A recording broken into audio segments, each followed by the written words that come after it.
Ini parutan manual yang saya buat kedua kalinya, namun dengan mata parutan yang berbahan stainless steel yang dibeli di toko, namun ini sudah bekas. Ini jauh lebih baik dari yang dulu, karena putarannya ringan dan tahan karat.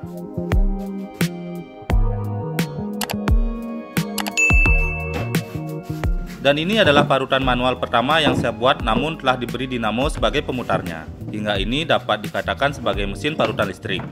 Parutan ini tidak akan saya gunakan lagi karena gigi parutannya sudah tumpul dan berkarat. Saya akan ambil dinamonya dan akan saya pasang di parutan manual yang baru saya buat agar itu menjadi mesin parutan listrik yang baru. Dinamo ini adalah bekas dari mesin cuci dengan daya sekitar 200-an watt. Parutan lama ini sudah oblak karena as putarnya terkikis akibat panas dari putaran yang cepat. Namun pemutar atau puli dari kayu yang saya buat ini masih bagus. Saya potong dulu dan lepaskan pulinya dari as mata putarnya dan akan saya gunakan lagi di parutan yang baru. Engkol pemutar di parutan manual ini saya lepas. Di bagian as tempat engkolnya itu nanti akan dipasangin puli dari kayu tadi. Bekas engkolnya ini tidak saya buang, tetap saya pakai, namun akan saya modifikasi dulu agar sesuai dengan kebutuhan pemasangan untuk pemasangan pulinya nanti. Engkol ini diberi lubang di bagian tengahnya, besarnya sama dengan besar lubang di samping-sampingnya itu. Oke, seperti ini jadinya, lubangnya tepat di tengah-tengah kayunya. Kemudian bagian berlubang yang lama di tepiannya itu saya potong, dibuang, tidak digunakan.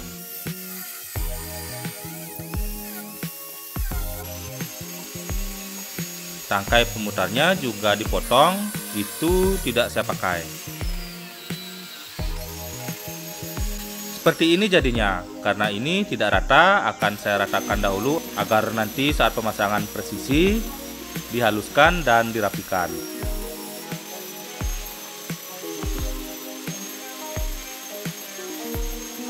Oke, ini sudah halus. Sekarang puli kayunya ini saya bersihkan. Cat-cat atau peliturnya saya hilangkan agar terlihat bersih dan rapi. Oke, sudah bersih. Lalu potongan engkolnya tadi dipasang di pulinya. Dipasang tepat di titik tengah-tengah lingkaran pulinya.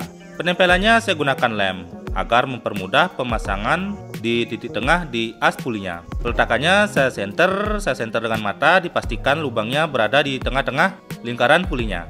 Diperkuat lagi dengan lem agar tidak mudah lepas. Untuk menambah kekuatan penempelan puli dengan bekas engkolnya itu, saya beri skrup. Kalau hanya dengan lem saja, pastinya akan mudah copot karena tekanan saat proses pemarutan nantinya.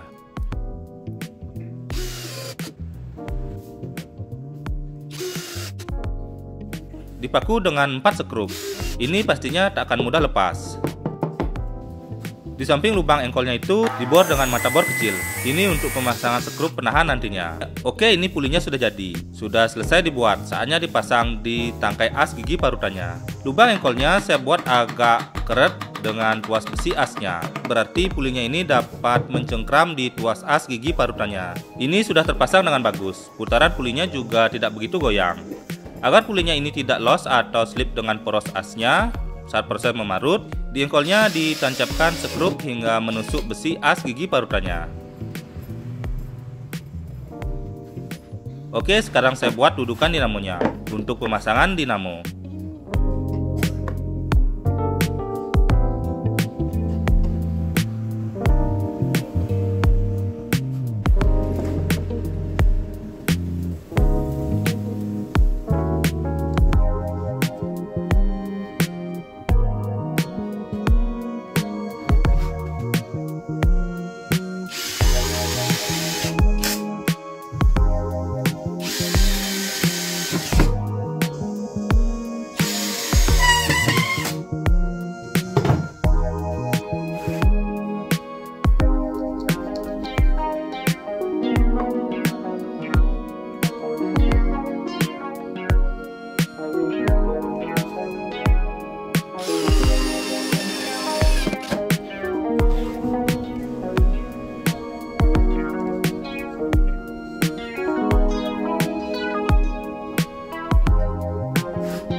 Oke, ini dudukan dinamonya sudah jadi. Sekarang ke pemasangan dinamonya. Puli antara dinamo dengan puli kayunya itu harus sejajar dan lurus.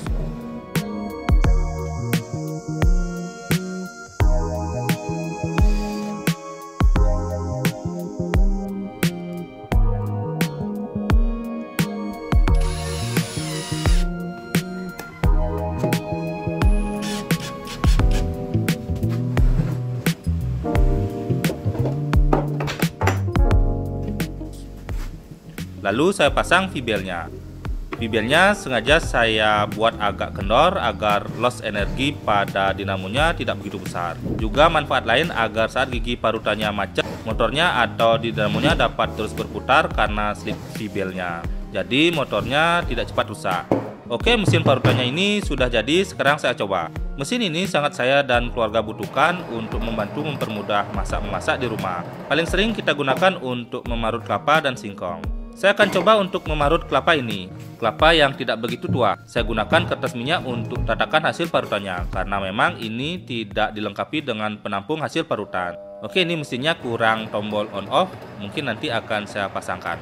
Jika dibandingkan dengan mesin sebelumnya, ini suaranya lebih halus, tidak berisik seperti sebelumnya yang tanpa dilengkapi dengan bearing. Teman-teman bisa lihat seperti itu putarannya, cukup kencang.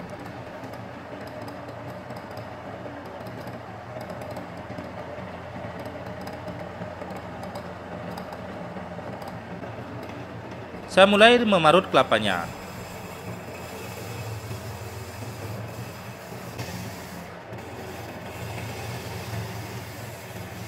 Saat proses memarut itu terlihat kelapanya muncrat-muncrat berserakan. Jadi ini nanti harus diberi penutup di bagian atasnya untuk mencegah hasil parutannya muncrat-muncrat atau berserakan berpental keluar.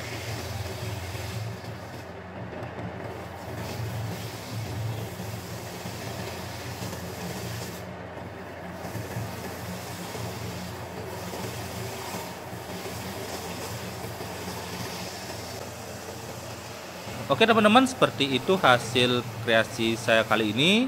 Bagaimana menurut teman-teman? Beri komentar di kolom komentar, klik like jika suka, subscribe buat yang belum subscribe. Oke?